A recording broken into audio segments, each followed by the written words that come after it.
démocratique, par le plus grand recul démocratique depuis l'époque du président Senghor. Avant l'accession de Macky Sall au pouvoir en 2012, le Sénégal était considéré comme la vitrine de la démocratie en Afrique. Mais hélas, force est de constater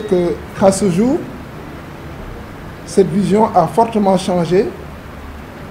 et que l'image de notre pays est rabaissée au niveau des pires dictatures de l'Afrique.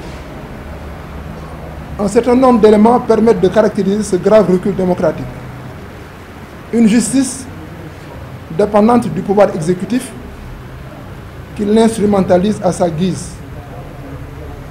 En effet, tout le monde a constaté que contrairement à ce que l'article 88 de la Constitution dit, la justice sénégalaise n'est pas indépendante du pouvoir exécutif et qu'elle sert très souvent de bras armés à ce dernier pour régler des comptes politiques. Le deuxième élément, c'est le nombre extrêmement élevé de détenus politiques, en majorité de jeunes, qui croupissent en ce moment dans les prisons sénégalaises, la plupart pour des motifs extrêmement fallacieux. À ce jour, on en a dénombré plus d'1 millier. C'est le moment de dénoncer fortement l'utilisation abusive de la procédure de l'instruction préparatoire dans les dossiers concernant ces détenus, dans l'unique but de retarder leur jugement et de les garder le plus souvent possible avant d'être jugés. À ce titre, la majorité d'entre eux sont détenus pendant plusieurs mois avant d'être interrogés par les juges d'instruction. Le troisième élément qui caractérise ce recul démocratique, c'est l'interdiction systématique des manifestations pacifiques de l'opposition sur toute l'étendue du territoire national, très souvent pour des motifs très fallacieux liés au risque de troubles à l'ordre public et d'entrave à la libre circulation. Depuis la démonstration de force de la dite opposition à travers le F24 lors du rassemblement de mai passé, à la place de l'Obélisque, toutes les demandes de manifester introduites par elle sont systématiquement rejetées par les préfets. Cette unanimité dans ces rejets montre bien que ces préfets ont reçu des instructions dans ce sens de leur autorité hiérarchique, en l'occurrence le ministre de l'Intérieur. Et le quatrième élément qui caractérise ce recul démocratique, c'est la dissolution d'un parti politique, en l'occurrence le PASTEF. La dernière dissolution en date d'un parti dans l'histoire politique du Sénégal remonte à 1960 avec le PAI de M. Majmoud Diop. Donc ces quatre éléments démontrent bien que depuis 2012, le Sénégal a reculé gravement sur le plan de la démocratie. Le deuxième constat, c'est l'échec quasi total du régime de Macky Sall dans ses politiques économiques et sociales. En effet, malgré les chiffres macroéconomiques du genre taux de croissance, PIB extra, régulièrement balancés à la figure des Sénégalais, force est de constater que la pauvreté n'a jamais atteint un niveau aussi élevé et aussi grave que sous l'ère de Macky Sall. La vie est devenue extrêmement chère. Et les pauvres, extrêmement chers, et les prix des denrées de première nécessité sont hors de portée des revenus du Sénégalais lambda. De nombreuses familles se limitent maintenant à un seul repas par jour, le reste relevant de la débrouille. Le fossé entre les riches et les pauvres s'est fortement aggravé sous son règne. La santé est malade dans notre pays. Les structures de santé sont en nombre insuffisant et les frais médicaux extrêmement coûteux. Le personnel médical travaille dans des conditions très difficiles, le traitement salarial est très bas et le plateau médical mis à leur disposition est insuffisamment relevé, alors que paradoxalement, nous avons les meilleurs médecins de la sous-région. Le système éducatif est inefficace en ce sens que, d'abord, il n'est pas capable de prendre en charge l'ensemble des bacheliers qui sortent chaque année des lycées, et qu'ensuite, la majorité des étudiants se retrouvent au chômage alors après qu'ils aient obtenu leur Master 1, leur Master 2. On peut également relever les grèves cycliques du personnel enseignant et des élèves et étudiants qui perturbent chaque année ce système-là. La politique de l'emploi des jeunes du régime de Macky Sall a également gravement échoué. La meilleure preuve, c'est l'immigration clandestine, ou Mbekimi, au Barça, au Barsac, avec des centaines de jeunes, voire des milliers de jeunes sénégalais qui y laissent leur vie. On peut en dire autant de l'agriculture, de l'élevage, de la pêche, de l'artisanat, de la gestion de nos ressources naturelles. Bref, partout, dans tous les secteurs, le mécontentement des acteurs est palpable. Le troisième constat est que sous le règne de Macky Sall, la corruption, la concussion et l'enrichissement illicite n'ont jamais connu un niveau aussi élevé. Ils sont devenus main courante au point de devenir quelque chose de très banal. L'impunité est devenue la règle pour les prédateurs des deniers publics qui sont du côté du pouvoir, alors qu'au début de son règne, Macky Sall avait fait de la lutte contre l'impunité un de ses slogans qui avait fédéré autour de lui de nombreux citoyens et plus de justice. On notera au passage qu'il avait dit face au peuple sénégalais qu'il avait mis sous son coude plusieurs dossiers et que la plupart des personnalités de l'ancien régime qui faisaient l'objet d'enquête de la CREI sont en ce moment sous son aile protectrice. Le quatrième et dernier constat est que malgré le fait qu'il ait déclaré avoir renoncé à une troisième candidature, Macky Sall a la volonté d'assurer la continuité de son régime en imposant au peuple sénégalais un dauphin en la personne d'Amadou Ba. Ce que je demande aux Sénégalais,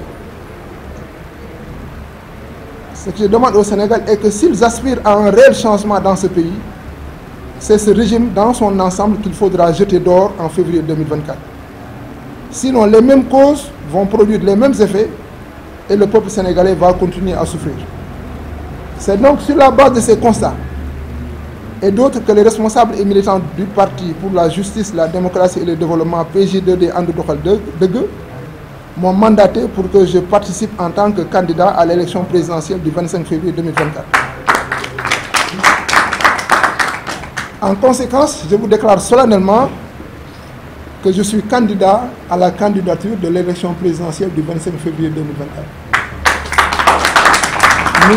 Nous avons reçu hier nos fiches de parrainage et nous avons commencé à travailler là-dessus. L'objectif de notre parti, une fois au pouvoir, est d'apporter des ruptures fondamentales dans la gestion de ce pays. Tout d'abord, il nous faudra restaurer notre démocratie en enlevant toutes les entraves à la libre participation des citoyens à la vie politique que le régime de Macky Sall y a introduite. On notera notamment le parrainage et d'autres. Ceci passera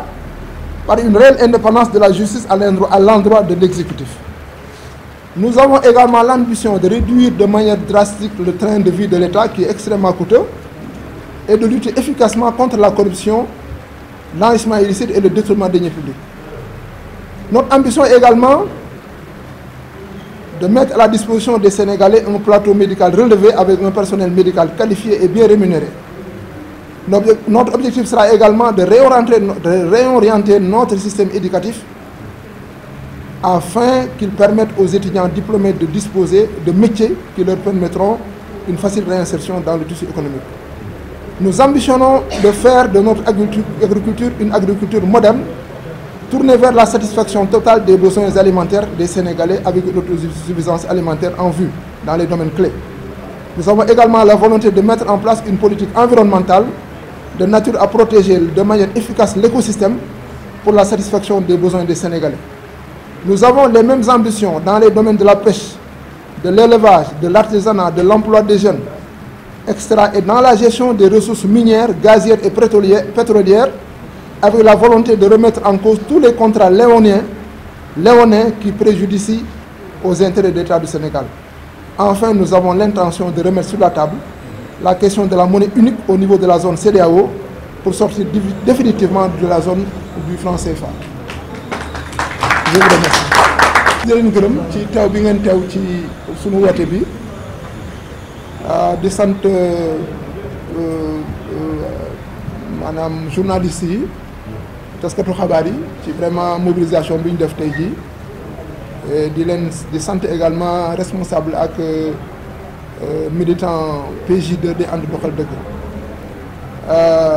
li maanaam dafa am ay loo xam ne daal dañ ko ak seetlu lu ñu seetlu ci réew mi ni mu doxee depuis bi Macky Sall nekk ci nguur gi ba tey seetlu bi ñu njëkk seetlu mooy que Macky Sall bi mu yéegee ci nguur gi ba tey démocratie Sénégal dafa dellu ginnaaw waaw dafa dellu gannaaw ci fànn yu bëri te loolu maanaam ci moom la doore ndax bi lu jiitu mu ñëw pouvoir bi ci diggante nguuru Abdou Diouf ak nguuru Ablaye Wade Sénégal dañoo jàppoon ne moom mooy vitrine démocratie ci Afrique normalement notamment en Afrique occidentale mais moom bi mu yéegee rek la yëpp yàqu li koy firndeel nag ñeent la mooy ëttu attekaay yoo xam ne moomuñu seen bopp amuñu indépendance seen diggante ak le pouvoir exécutif maanaam lu pouvoir exécutif bëgg ci justice bi da koy am man mii ci justice laa liggéey pendant 30 ans te li ma lay doo xam naa ko bu baax waaw léegi bi ci tegu mooy xale yi jàpp tëj leen ci kaso bi ndax pour des motifs politiques défendre ma nag ñi nga xam ne dañoo toj yàq yëf jël yëfu jàmbur yàq jëfu jàmbur ñoo défendre ma leen mais am na ci ñu bëri ñoo xam ne ñu ngi ci kaso bi te defuñu dara ñu ngi ci fi mu ne nii bi ñu toll fi mu ne nii passé ne junni ay 1066 xam nga 1000 et quelque daal en tout cas 1000 et quelque détenus politiques et li ci gën a doy waar mooy que détenus politiques yooyu suñu leen jàppoon rek yóbbu leen ñu atte leen ñu bëri ñibbi nañ seen kër bu yàgg waaye pour punir leen pour téye leen ñu yàgg ci kaso bi moo tax ñu jaar par la voie de l'instruction préparatoire xam ne da nga ñëw juge bi def la mandat de dépôt daal la bàyyi ci kaso bi heure bu ko neex la lay entendre te tant que entendre loolu duñ la génne duñ doo mën a am liberté provisoire donc procédure boobu moom lañ utiliser pour cas yëpp moom lañ utiliser donc loolu vraiment dafa nekk loo xam ne dañ koy ñaawlu beneen firnde bi mooy depuis mai 2023 manifestation bi amoon à la place de l'Obélisque ba l'opposition avait fait une démonstration de force wane dooleem dëgg depuis boobu nguur gi dafa tere toutes les demandes de manifestation te ci ñaari firnde rek lañ ko wekk ne y a des risques de trouble à l'ordre public et puis beneen bi y a des risques de d'entrave à la circulation maanaam dañu war a loolu taxawul et puis ni ñu seetlu mooy su fekkoon ne Dakar rek la nga mën a wax mais sur l'ensemble du territoire le refus est systématique maanaam bañ bi benn la préfet yi bu demande bu ñu dugal ñu bañ ko donc loolu lay wan ne ñoom ay instruction lañ jot ay ndigal lañ jot yu ngi seen kilifa muy le ministre de l'intérieur waaw loolu mooy ñaareel li mooy kii bi beneen bi mooy tas bi ñu tas parti bi ñuy woowee Pastef loolu moom Sénégal moom firnde na moom rek doy na ci firnde ne Sénégal dafa dellu gannaaw ci wàllu démocratie ndax depuis 1960 avec la dissolution du PAI de Massoum Diop la ñu gën a dégg dissolution parti au Sénégal il fallait que ñu xaar juróom-benni fukk ak ñett pour ñu dajeeg un cas de dissolution alors que soo xoolee même dans le passé mais Macky Sall mii li muy reproché à Ousmane Sonko mais moom def na ko parce que bi mu nekkee dans l'opposition nee na nañ leen fekk Ablaye Wade jëlee ko delloo ci bale bi wax na ko te pourtant dara fekk ko ci moom jàppuñu ko kenn tasul parti am Ablaye Wade bi fi nekk opposition lu ne def na ko fi couvre-feu am na fi et pourtant mosuñu dissoudre PDS donc nga xam ne lii ay kii la rek ay caaxaan la rek jàpp naa ay caaxaan la ñaareelu seetlu bi mooy lajj gi nga xam ne moom la Macky Sall lajj ci wàllu politique économique et sociale waaw chiffres yi nag moom bëri na moom dañuy wax ay taux de croissance ak ay PIB ak yooyu mais terewul nit ñi ndóol gi day gën a yokku ñëpp xam nañ ne Sénégal nit ñi dañoo gën a ndóol waaw ndóol gi moom dafa gën a yokku denrées yi prix de denrées yi njëg gi seer na te Sénégal yi seen revenu dematul noonu waaw donc nga xam ne li ñuy wax noonu yëpp moom c'est pour peut-être dañ ko def pour l'étranger mais Sénégalais ñoom xam nañ ñi xew dëgg waaw d'ailleurs li ñu seetlu sax mooy am na kër yu bëri yoo xam ne fi mu ne nii benn togg la ñu togg li ci des yëpp ku nekk da ngay débrouiller loo lekk ndekki dañuy gis ngeen jaaykatu ndekki jaaykatu ndamba yeeg jaaykatu kii yi guddi gi gis ngeen jaaykatu cere yeeg jaaykatu caakiri yi donc nga xam ne Sénégal léegi foofu lañ toll benn repas dañuy togg ñi ci des ku nekk da ngay lijjantoo lekk pour loo ndekkee ak loo reere donc loolu rek doy na ci firnde ne Sénégal bi dafa reculer ci wàllu maanaam pauvreté bi dafa gën a jëm kanam ñëpp gis nañ ne Sénégal feebar fi faju lu jafe la ñëpp gis nañ loolu ndax déjà hôpitaux yi dañoo cher te hôpitaux yi bëriwuñ dem nañ ba sax nit ñi dañuy dem ci hôpitaux yi di fa jëlee ay feebar ndax da ngay jël mag moo xam ne mënul toog nga jël ko toogaloo ko lu mat ay ñeenti wala juróom waxtu ci benn place su demee beneen jàngoro moo judd ci moom ak yeneen nga xam ne suñu santé bi bien que nag am nañ ay médecins yu am yu mën a liggéey mais plateau médical bi ñu leen proposé baaxul. La preuve mooy soo demee Maroc gii Sénégal yi ñu bëri Maroc la ñuy fajoo et pourtant médecins marocains yi fii lañ leen di formé fii lañ leen jàngale hôpital Dantec lañ leen doon jàngale ak hôpital Fann donc nga xam ne ñun am nañ un paradoxe on a de grands médecins mais on n'a pas amuñu plateau médical bu relevé loolu vraiment lu ñu war a saafara la. système éducatif moom ñoom gis nañ ne vraiment lajj na moom ndax fi ne nii bachelier yi gis ngeen ñi ñu ciy orienté ni mu tuutee GGS yëpp dañuy débrouiller ji soo demee également ba xale yi jàng dem université ba am seen master 2 ñu ci bëri am lu liggéey da ngay dem ci luuma yi gis leen ñuy jaay fëgg jaay luuma yi ngay dem fekk fa ay xale yu am seen master 2 di jaay fëgg jaay loolu rek doy na ci wane ne échec politique éducative Macky Sall moom c'est patent. politique emploi des jeunes moom ñëpp gis nañ mbënd mi ñëpp te moom def naa ko moom jarul wax kenn fi mu ne nii xale yi sax fi ne ñu ngi xeex ak gendarme yi pour mën a yëg ci gaal ñu ngi xeex ak gendarme yi pour yi mën a yëg ci gaal nga xam ne fi mu ne nii bëggatuñoo toog Sénégal xale yi bëggatuñoo toog Sénégal parce que amuñu emploi parce que dafa métti aussi parce que nga dem ba nekk mu kalaf war a am soxna war a am doom war a dimbali say waajur te yoroo dërëm boo ko defee ah nga ne naa dem bitim réew lu ma fa fekk de baax na donc loolu lay waral Barça ak loolu Barça waaw donc nga xam ne loolu rek doy na ci wane ne Macky Sall politique de l'emploi bi moom dafa lajj complètement li ñu wax nii mën nañ koo wax ci wàllu élevage agriculture pêche artisanat gestion de nos ressources naturelles donc fépp foo làmb rek dafa métti foofu fi ne réew mi Sénégal foo làmb rek métti na soo laalee pêche métti na soo laajee agriculture mbéy mi métti na foo làmb rek pêche foo laal métti na nga xam ne donc ñoom la seen affaire dox waaye réew population bi ñoom seen affaire doxul waaw donc ñetteelu constat bi ñetteelu seetlu bi mooy guerre moom Sénégal dafa nekk loo xam ne dañ ko banaliser fi mu ne guerre ak enrichissement illicite nga gis ne fi mu ne ni gars yi soo demee Dakar immeubles yi ay R+10 ay R+15 nga gis ñu ko tabax les immeubles poussent comme des champignons à Dakar donc nga yaakaar ne ay ñu jóge bitim réew ko def sunu gars yi ñoo koy def immeuble yi ñu tabax ay R+10 R+15 sunu gars yi ñoo koy def donc nga xam ne dem nañ ba niveau corruption bi ak niveau enrichissement illicite bi toll na foo xam ne jégg na dayoo waaye nag nañ xam ne nguur bu dul nguur yàlla day jeex te ñoom dinañ topp ñoom ñëpp nañu topp kuñ ci gis nga xam ne sàcc nga alal réew mi dinañ la topp nga bokk ci alal li nga jël ci réew mi waaw. beneen bi mujj mooy que gis nañ ne Macky waxoon na ne du dem troisième mandat ba ñëpp félicité ko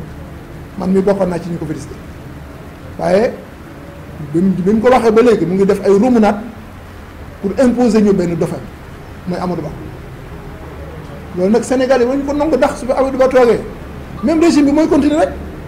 li ñu doon jooy ci Macky Sall moom la ñu ko ne di jooy ci Amadou Ba rek ndax c'est le même système Macky dafa bëgg a nekk ci ginnaaw téye système bi di ko gérer boppam te loolu bu ko benn Sénégalais nangu ñun on aspire à un grand changement ay rupture ci dans la gestion de ce pays là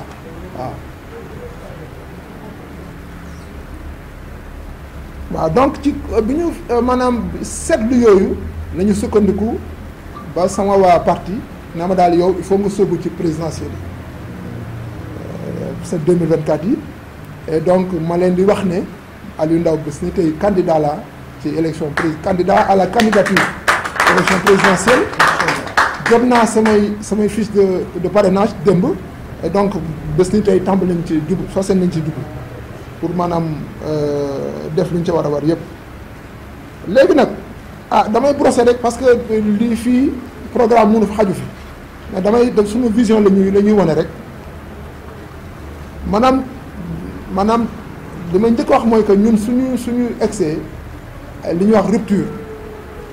ni Macky Sall doon gérer réew mi dinañ ko jël sànni ko fële waaw parce que ñëpp gis nañ ne ni muy gérer réew mi dara baaxu ci donc dinañu indi ay rupture ci réew mi ni ñu ko yore li ñuy njëkk a def mooy suñu démocratie bi nga xam ne daf ko caxat-caxate yàq ko ba mu yàqu ba fi mu ne nii Sénégal yi suñu génnee ci biti dañu am kersa alors que avant les Sénégalais étaient admirés dañ leen fonkoon ndax démocratie sénégalaise mais fi mu ne nii Sénégal dañu rus a wax Sénégal lañ donc ñun dañu am ambition pour restaurer suñu démocratie ba mu jëlaat le lustre son lustre d'antan ni mu meloon avant moom su ko mënee raw sax mu raw ko waaw loolu am nañ yéen def ko te loolu mënuñ koo def tant que amuñu une justice indépendante waaw justice indépendante moom mooy socle démocratie suñ bëggee am démocratie bu baax il faut que ñu am une bonne justice indépendante avec des magistrats ak ay magistrats yoo incorruptibles waaw loolu moom dinañ ci gën a ñëwaat xam naa ci kanam waaw